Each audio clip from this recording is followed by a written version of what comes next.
एक लंबे समय पहले एक गांव में सात्विक, उसकी माँ शांति, पिता रामचंद्रा और पत्नी अमृता सब एक छोटे घर में रहते थे। रामचंद्रा खुद से टमाटर उगा के उनको बेचता था। सात्विक को उसके पिता का काम नहीं पसंद था क्योंकि उसके लिए बहुत मेहनत करनी पड़ती थी। इतना ही नहीं, वो कोई काम नहीं करता था और घर पे ही बैठे रहता था। बेटा सात्विक, मुझे इस टमाटर व्यापार में मदद कर सकते हो ना? मैं तुम्हें टमाटर उगाना सिखाऊंगा और तुम टमाटर का व्यापार चलाना भी सीख पाओगे। उतना मेहनत लगा के काम कौन करेगा? मुझे आपका उस टमाटर का व्यापार करना ही नहीं पसंद और आप मुझे उसी व्यापार को चलाना सीखने के लिए कह रहे हो। अकेले मैं इतना काम नहीं कर पा रहा हूँ बेटा। मेरे साथ काम करोगे तो मेरा भी मदद हो जाएगा और व्यापार भी सीख पाओगे तुम। इसीलिए मैंने ऐसे पूछा था बेटा। पिताजी, इसके बाद मुझे कभी भी आपके साथ काम करने के लिए मत बुलाइए। मुझे वो व्यापार करना बिल्कुल नहीं पसंद। मैं आपका मदद नहीं करूंगा।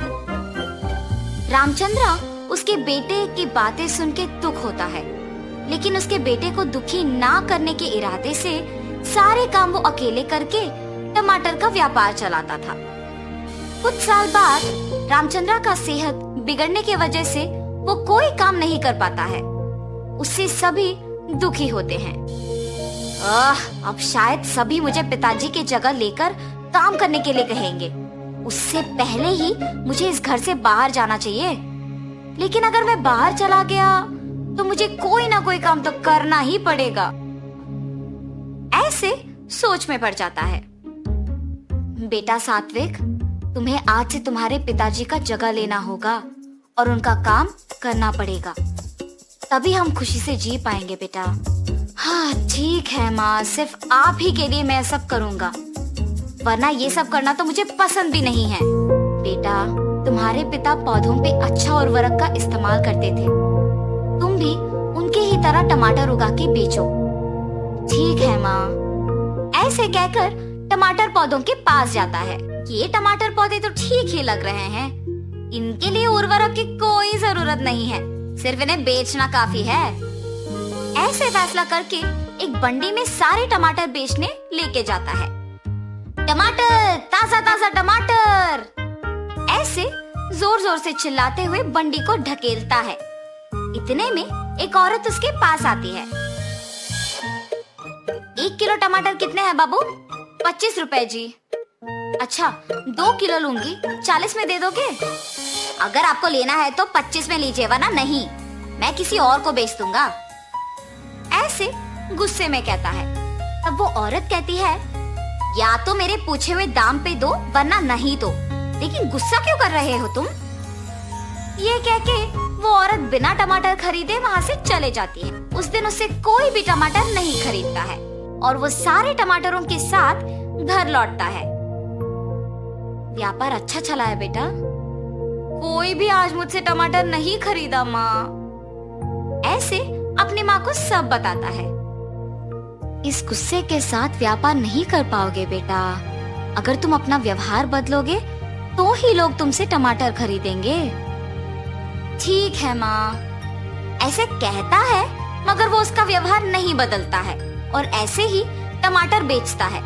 इसके कारण कोई भी उससे टमाटर नहीं खरीदते थे और वो सारे टमाटर घर वापस लाता था। हर रोज टमाटर बेचे बिना वापस घर लाने पर उसकी माँ भी उसे कुछ नहीं कहती थी और पके हुए टमाटरों से अचार बना के बेचना शुरू करती है। उनका बनाया हुआ अचार स्वादिष्ट रहने पर बहुत लोग उनसे ये अचार खरीदते थे। कुछ ही दिनों में टमाटर के पौधों का ठीक से ख्याल न रखने पर वो कम मात्रा में उगते थे और उगे हुए वो थोड़े टमाटर भी शांति को अचार बनाने में ही खत्म हो जाते थे। अगर मैं उसी दिन पिताजी का बात मान लेता तो आज माँ को ऐसे मेहनत करने की जरूरत नहीं पड़ती और वो इतनी उम्र में ना सिर्फ अचार बना रही है मगर उसे बेच भी रही है। मैं तो उनसे उम्र में भी छोटा हूँ और उनसे ज्यादा काम भी कर सकता हूँ और मुझे यहाँ सिर्फ टमाटर को बेचना ही इतना मुश्किल लग रहा है। क्यों? उसकी माँ को ही पूछने का फैसला करता है। माँ, मैं आपसे उम्र में छोटा हूँ, लेकिन मेरे लिए टमाटर का व्यापार करना ही मुश्किल लग रहा है। आप इतने उम्र में भी इतना काम कैसे कर पा रहे हो? सब आपके बनाए हुए अचार को बहुत पसंद कर रहे हैं और खरीद रहे हैं। आप ऐसे कैसे कर पा रहे हो माँ?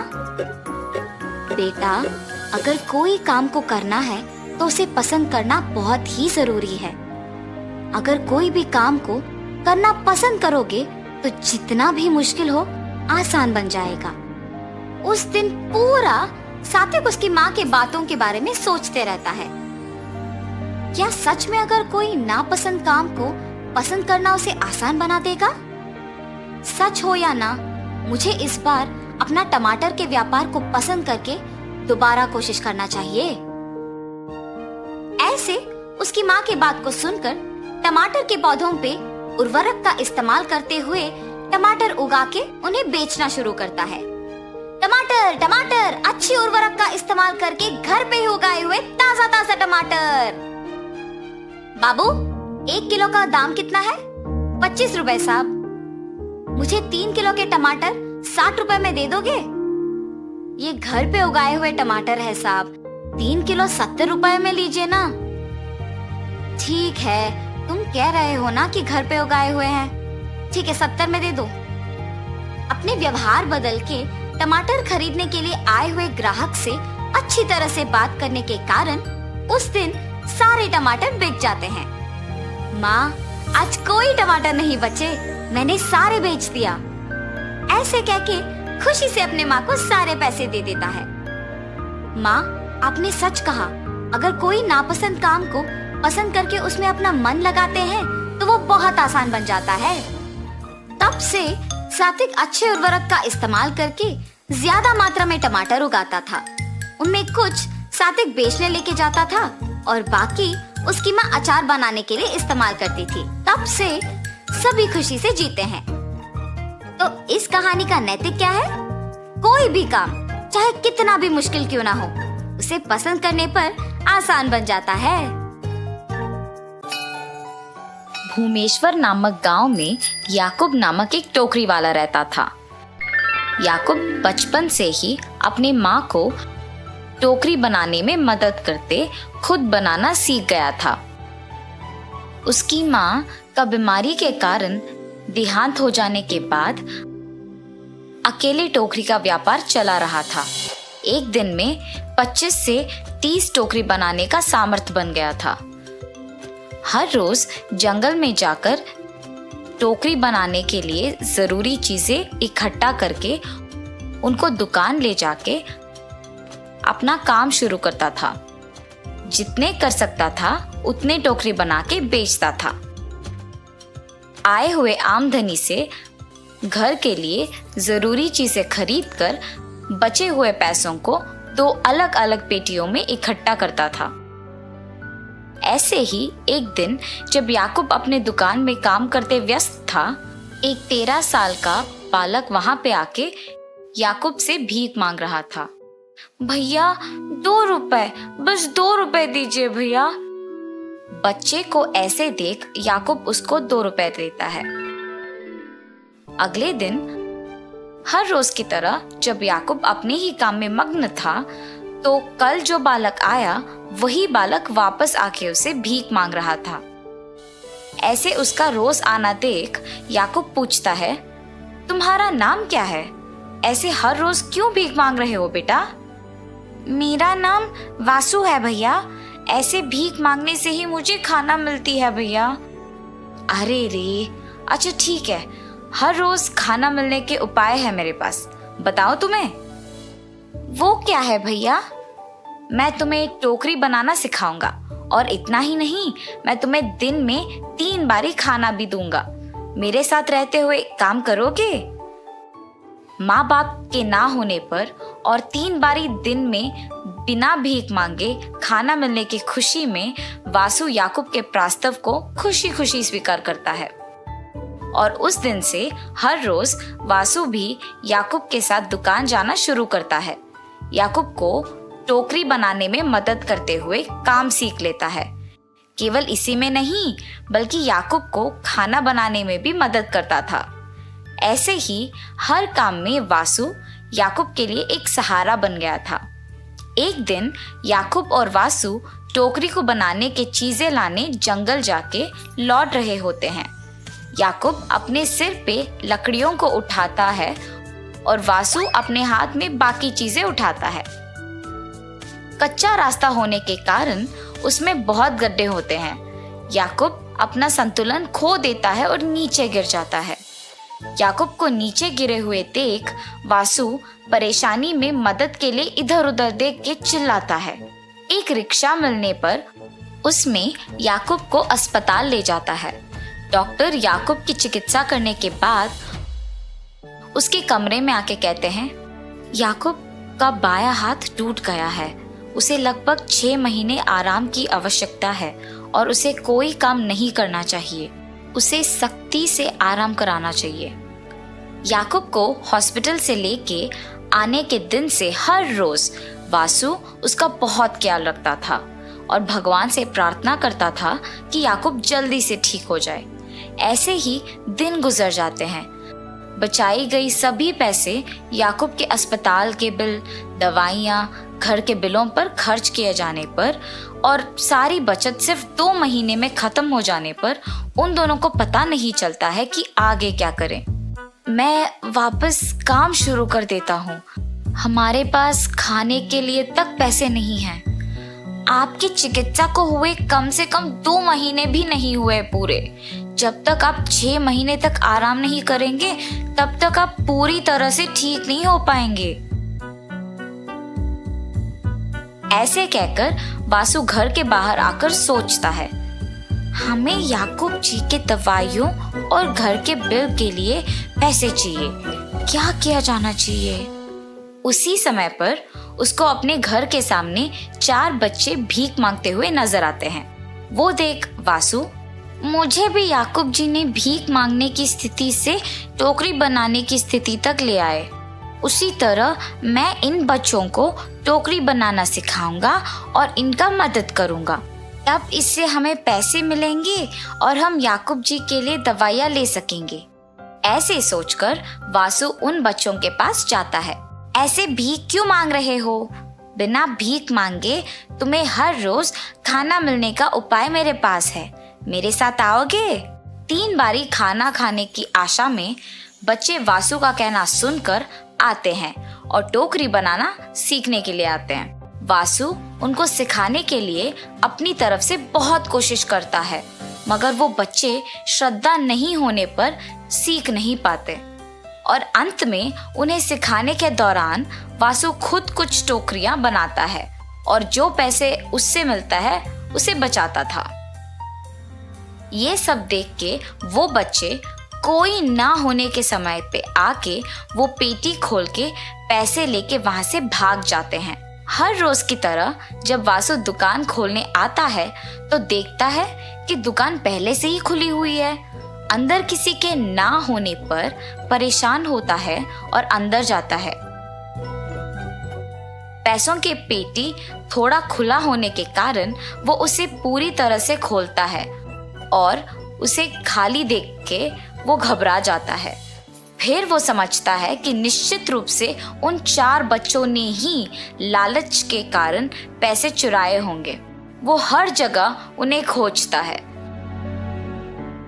सभी गलियों में, लेकिन वे कहीं नहीं मिल रहे थे। इसके साथ वो घर लौटता है, बहुत निराश होते हुए। रोते हुए घर आए वासु को देख, क्या हुआ वासु, क्यों रो रहे हो? गलती हो गई याकूब जी, मुझे माफ कीजिए। क्या हुआ वासु, ये तो बोलो। और वासु याकूब को सब कुछ बताता है। रोना मत वासु, तुमने एक अच्छी सोच से उनकी मदद करने की कोशिश की और पैसों के लालच में वो लोग चोरी करके भाग गए। इसमें गलती उनकी है, तुम्हारी नहीं। अच्छे लोगों को अच्छा ही होता है। ऐसे वासु को याकूब ने समझाया। याकूब के बचत के थोड़े पैसे वासु को देकर टोकरी बनाने की चीजें लाने कहता है। वासु के लाए चीजों से टोकरी बनाने में याकूब से जितना हो सके उतना मदद करता है और वासु को अपना साइकिल देके टोकरियां बेचने बाहर भेजता है। और ऐसे ही दोनों से जितना हो सके उतना काम करके पैसा कमा के खुशी से जीते हैं। इस कहानी का नैतिक है, ये जरूरी नहीं है कि गलत करने वालों से हम अच्छे से ना पेश आए। उनके बर्ताव से उनका स्वभाव पता चलता है और तुम्हारे बर्ताव से तुम्हारा स्वभाव पता चलता है। दूध वाला। बिकनूर नामक एक नगर में रहता था एक राजा चंद्रसेना। उसका मंत्री कबीर सिंह उसके दूध का कारोबार संभालता था। उन्होंने बहुत सारे स्वस्थ गायों को पाला जो अच्छा और गाढ़ा दूध देते थे। ये दूध सारे गांव में बेचा जाता था।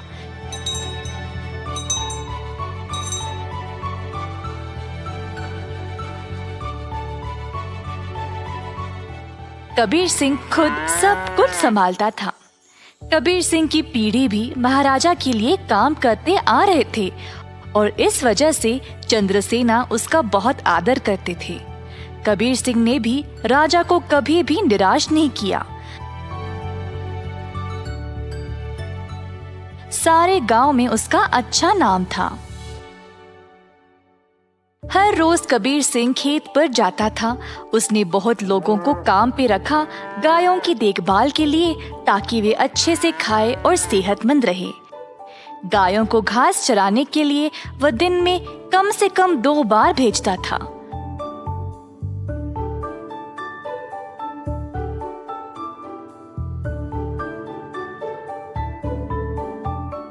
वह हमेशा ध्यान रखता था कि दूध साफ सुथरा रहे।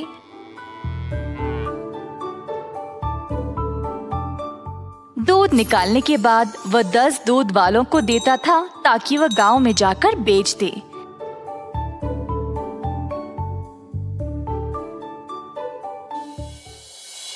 दूध वाले कबीर सिंह को पैसे देते थे और कबीर जाकर चंद्रसेना को। चंद्रसेना ने देखा कि कैसे कबीर ईमानदारी से काम करता था और उस पे पूरा भरोसा रखा। महाराज कबीर के साथ अच्छा बर्ताव करते थे और कबीर राजा के बारे में भी अपने बहनों को बताया करता था। एक दिन जब कबीर घर वापस आया तो उसने अपने बहनों को बहुत गुस्से में और परेशानी में देखा। क्या बात है, तुम सब इतने गुस्से में क्यों हो? हम तीनों की उम्र हो गई है शादी के लिए, पर क्या फायदा, शादी के लिए पैसे ही नहीं है। कपड़े और गहनों को छोड़ो, हमारे पास खाने पीने के लिए पैसे काफी नहीं है।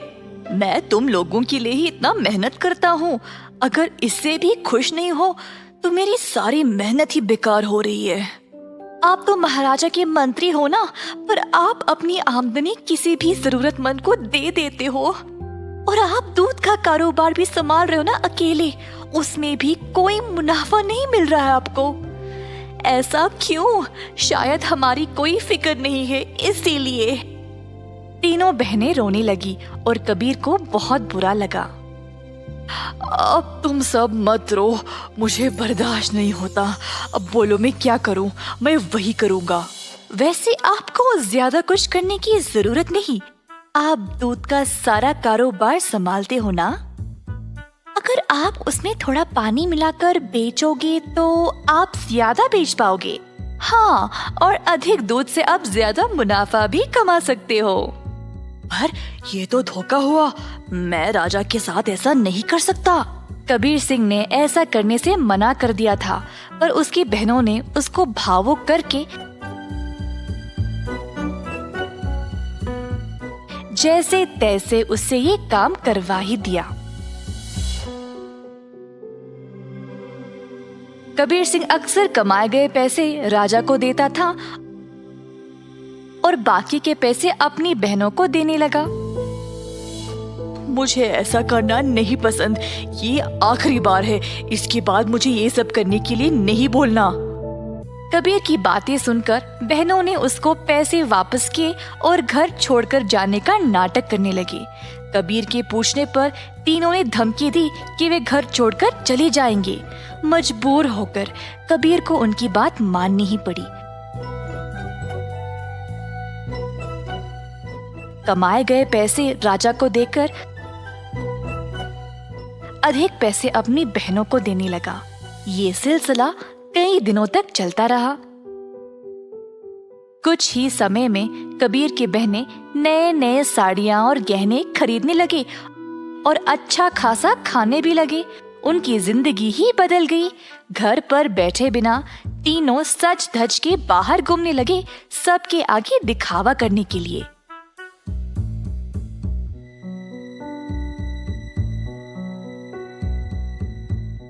गांव के सारे लोग हैरान रह गए और आपस में बातें करने लगी। ये तीन बहनें कबीर की कमाई को ऐसे इस्तेमाल कर रहे हैं। मैंने कभी नहीं देखा किसी को ऐसा करते हुए। पर कबीर सिंह के पास इतने पैसे आए कहाँ से? सब लोग कबीर के बारे में बातें करने लगे और बाकी के मंत्री कबीर की कमाई पर ईर्ष्या करने लगे, तो इस बात पर जांच करना शुरू कर दिए। जल्द उनको सच पता चल गया कि वह दूध में पानी मिलाकर बेच रहा था। 70% राजा को देकर बाकी के 30% अपनी जेब में डाल रहा था। खेत के कारीगरों से मंत्रियों ने ये बात का पता लगाया। सारे मंत्री गए राजा के पास और उनको पूरा सच बता दिया। अब क्योंकि राजा को कबीर से बहुत लगाव था, उनको इस बात पर यकीन ही नहीं हुआ, पर उनके पास और कोई रास्ता नहीं था सिवाय कबीर को दंड देने का। तीनों बहनें आए कैद खाने अपने भाई को देखने के लिए और उनको बहुत बुरा लगा कि उनकी ही वजह से उनका भाई आज जेल में बंद पड़ा है। बहनों को अपनी गलती का एहसास हुआ और तीनों गए महाराजा के पास और उनको सब सच बताया कि असल में ये सब उन तीनों की ही गलती है और कबीर दोषी नहीं है। उन्होंने राजा से भीख मांगी कबीर को छोड़ने के लिए। जब राजा ने ये सब सुना तो उन्होंने तीनों बहनों को भी कबीर के साथ कैद खाने में ही डाल दिया और कहा, दंड केवल गलत करने वाले को ही नहीं, गलत सोचने वाले को और गलती में हिस्सा लेने वाले को भी मिलनी चाहिए।